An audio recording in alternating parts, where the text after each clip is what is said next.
Paano kung nag-grave ka ng creamy garlic chicken mushroom? Tara, samahan niyo ako.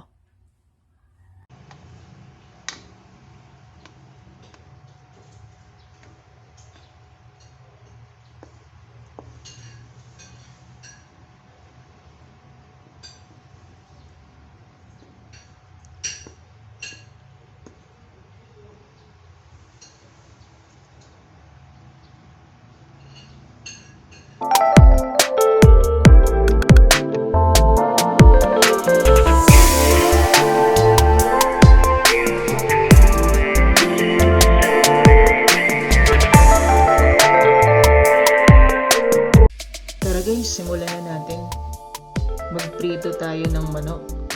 So bumili nga pala ako ng Thai pork at nirub ko ito ng salt and pepper.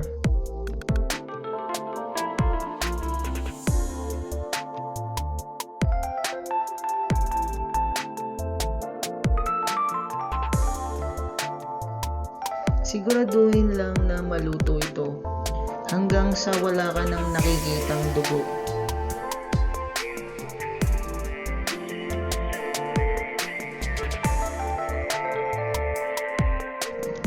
At pagluto na, lagyan lang ng bawang,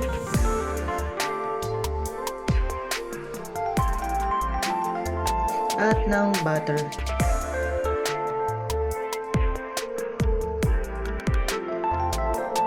Ayan, balik-balik na rin lang hanggang sa lumasa yung butter.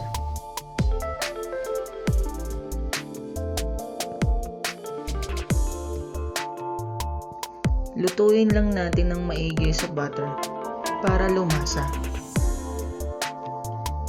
At pag okay na, iset aside natin para makapagluto na tayo ng bawang,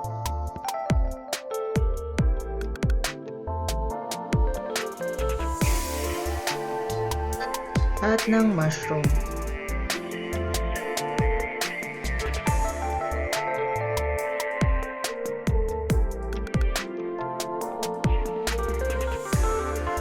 Pagkatapos ay ilagay na ang all-purpose cream.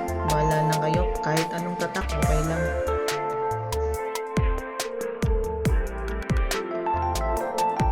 Haluin lang maigi. At pag okay na, pwede na nating ibalik ang manok.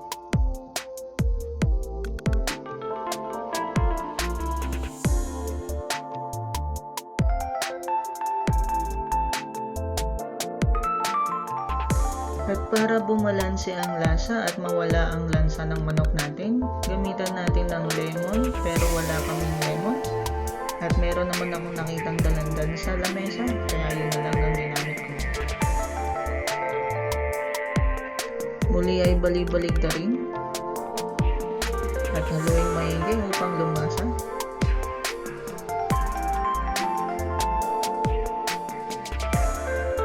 And now you can add some water and bring it to boil.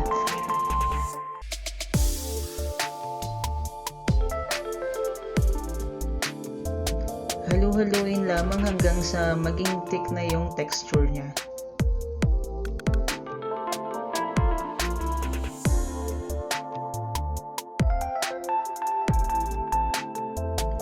At pag ganito na ka-thick yung texture niya, pwede na natin tong i-serve.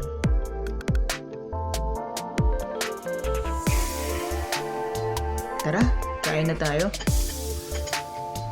Tikman natin guys.